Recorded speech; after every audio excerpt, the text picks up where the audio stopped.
Hello, my name is Tonia Spence. I am the Senior Director of Early Childhood Services at the Jewish Board and an MPG consultant who's here with you today. Very excited to be with the Children's Museum of Manhattan's Parenting in Place program. So, we're in a time in our country where racial injustice is highlighted in big ways. We've slowed down in our country to be home and think about saving other people's lives by staying home, staying in as much as possible.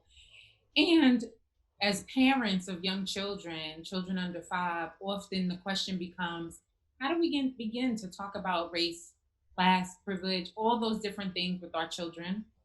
It's something that Howard Stevenson, a researcher and psychologist at the University of Pennsylvania, taught me years ago that racial socialization is not explicitly taught in schools or homes. And I'm going to posit that we can change this in our homes. How is the question?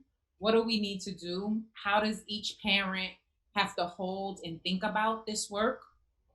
How do we begin to talk about race in our homes in a way that feels comforting but also clear? And I want to say that for transformation and growth, Bloom talks about 5 things that we have to get to: awareness, curiosity, value, prioritizing, and then ownership. And so, awareness is being conscious of something. And so, we all are hopefully conscious in this moment that racial injustice is happening. In some of our homes, we're more conscious about race and privilege and how it plays out than in others. And I think one of the things that the tenants, the diversity informed tenants in early childhood helps us think about is self awareness leads to better practice, it leads to better connection. And so this is a time where, as parents, because we're slowed down, it's an opportunity to really think about, how was I raised? What stories was I told about race?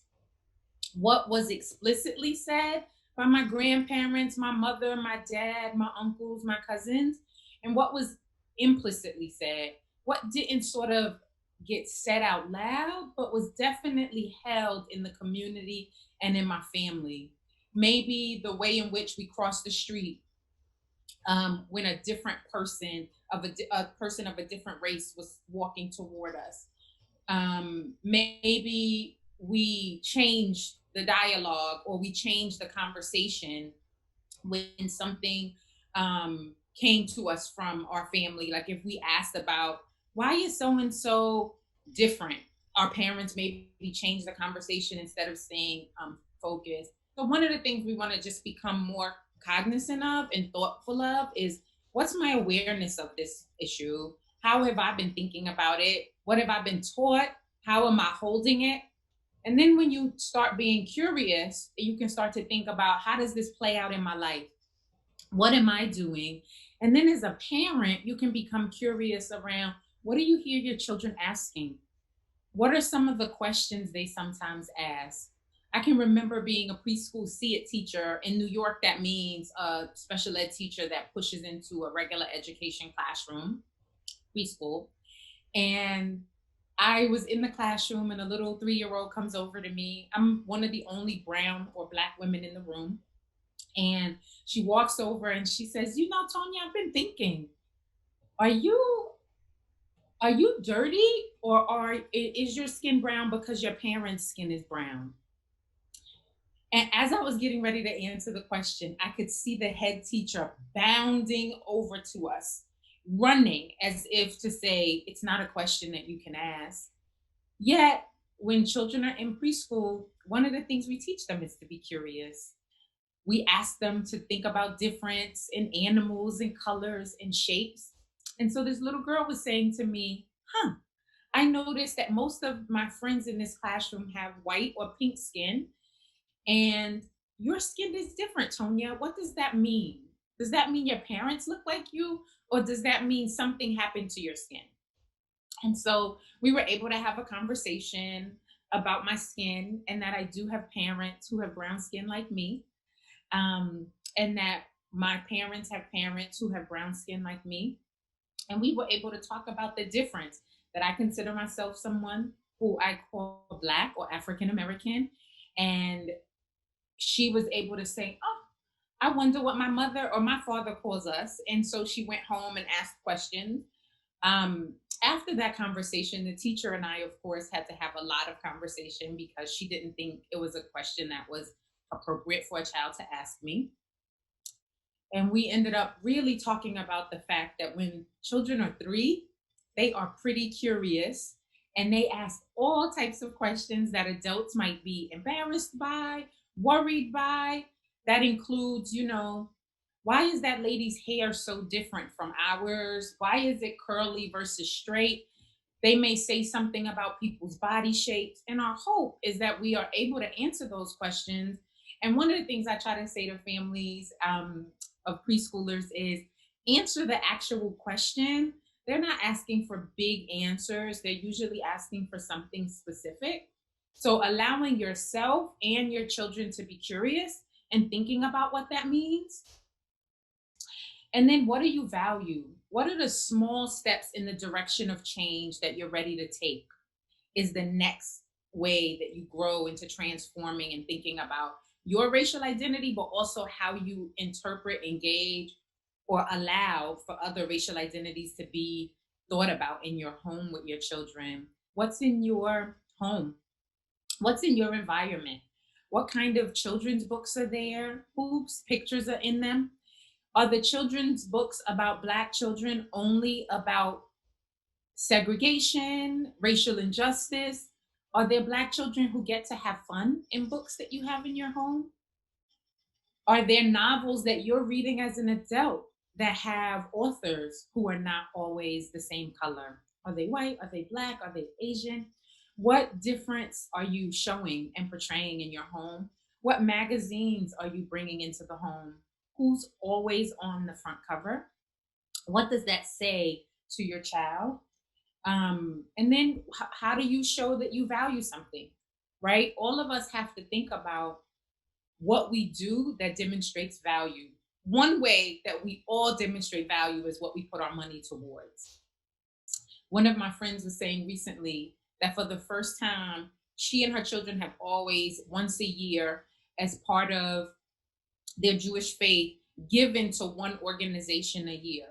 And this is her first time thinking about the fact that she's talked about giving, but never thought about what they like specifically thought through with her children, who they're giving to and why.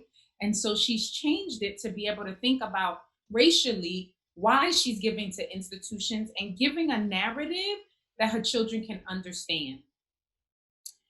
Prioritizing racial awareness, right? How do we begin in our families to prioritize this? What does priority look like in families when you think about racial identity? What are some of the ways you demonstrate this in your own life? What are the dolls that you keep in your home? Which dolls do you buy? I know even as someone who runs programs and clinics, it's very difficult for me to find Black dolls for children to play with. Finding Black dolls has been a challenge. Every year, there's one manufacturer who puts out a Black doll family. And every year, those of us who really are conscious about the work we do in clinical work go out and run to get some of those dolls before they get off the shelf because they fly off the shelf. Because it's very hard to find an entire family of Black dolls, a mom, a dad, another mom, maybe a grandma, a grandpa, a dog, and children. Very difficult to find a full set of Black dolls for children to play with in clinical settings. And so each year we're often thinking about how do you prioritize that? How do I bring that into the room in play? But also, how do you bring it into your family? What are the priorities you set? Where do you go for vacations? Are you typically in places where you only see yourself? Thinking about that often leads me to thinking about when we're in settings, we often don't prioritize or think about who's present or who will be present. Yet, as parents and educators of young children and clinicians of young children, one of the things we always want to be thinking about is how are we ensuring that there's diversity in the environment? How are we holding that diversity? What does it mean to hold diversity?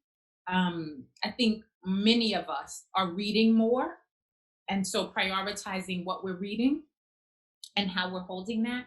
And then once we've done some of these things, become aware, gotten curious, think about what we value and what we put our dollars towards, what we're prioritizing in our lives, we gradually begin to own some of this change that we're making. And our lives become a little more structured around that and more structured around that thinking. I have many peers and colleagues who in the African American community who've chosen to live in communities where they may be only. And often, one of the things they've had to prioritize is thinking about how to ensure their children are not just seeing them, white people or people of different color, not seeing themselves, right? Like, so if I'm a Black woman and I choose to live in a community, what does it mean for my children if they never see themselves in the teachers in the community, in the soccer coaches, in the language coaches? And so, how do I ensure I bring diversity to my children and into the spaces that I exist in? I think both groups of family, all groups of families have to think about how they do this, right? Not just white families, not just Black families, but Asian families. Everyone that exists in our culture is trying to think about how do I ensure diversity? What does it look like? Is one person diverse or is that tokenism?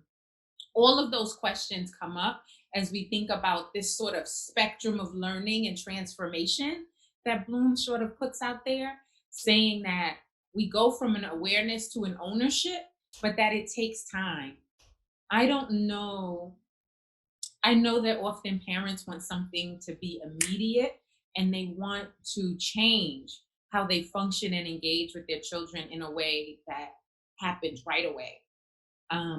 But I'm not sure that that happens when we don't take the time to know ourselves and really know ourselves and really knows what gets in the way, what fears get in the way when we walk into communities where we're the only, what questions come up for us when our children ask us questions about other people, about their hair, about their style of clothes, about the music they listen to. One of the things I'd like to encourage is that every parent think about how to talk, how to use language that never says all Black people, all white people, all this person, all that person does it, because it's not inclusive. No, not one culture is a monolith. I think about myself as a Black woman. My father's Jamaican and my mother's from the South. That in and of itself is two different cultures that came together to bring me into this world.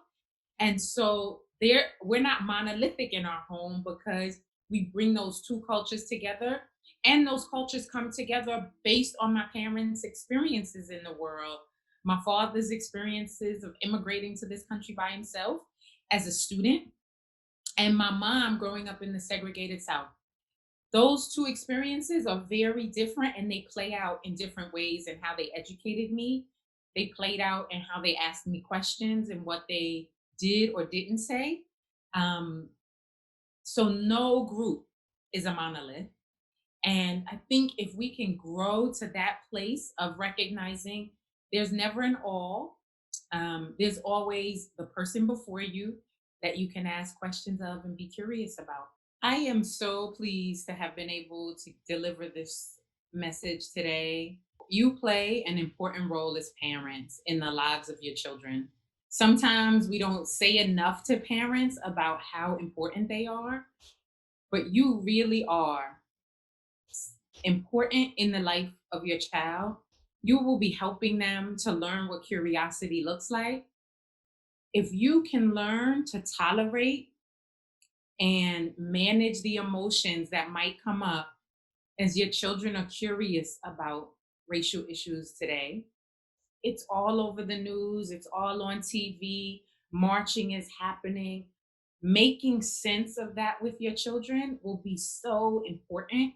Remembering that if your children are very young, to answer the question before you, So it's like when mommies are pregnant and 2 or 3 year olds say to you, "Hey mom, how does a baby where does a baby come from?" You say, "In a mommy's belly."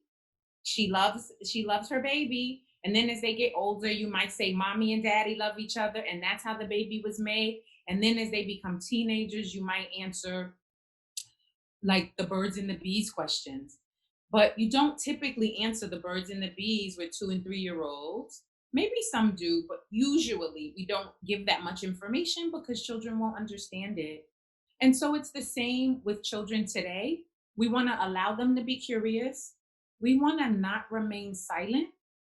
Silence tells children that they can create their own narrative. When if the child that came to me asking about my skin was silent, she would have created a narrative of what it meant that I couldn't answer her, nor her teacher could answer her about if my skin was dirty or brown. Being able to stay with her allowed her to have a narrative that was clearer that people with brown skin have brown families. In being silent, we often leave the narrative to go filled in by the child. And Brene Brown says, in the absence of a narrative, people create one. And if you think about little children, they not only create one, they have magical thinking. So they create one that's magical. So silence is not an option for us anymore as parents. So one way that you can begin to prepare yourself to do these questions is to write down questions you think your children may ask you and answer them with your sisters, your brothers, your husbands, your wives, and see how you fare answering them. Practice is all we all have.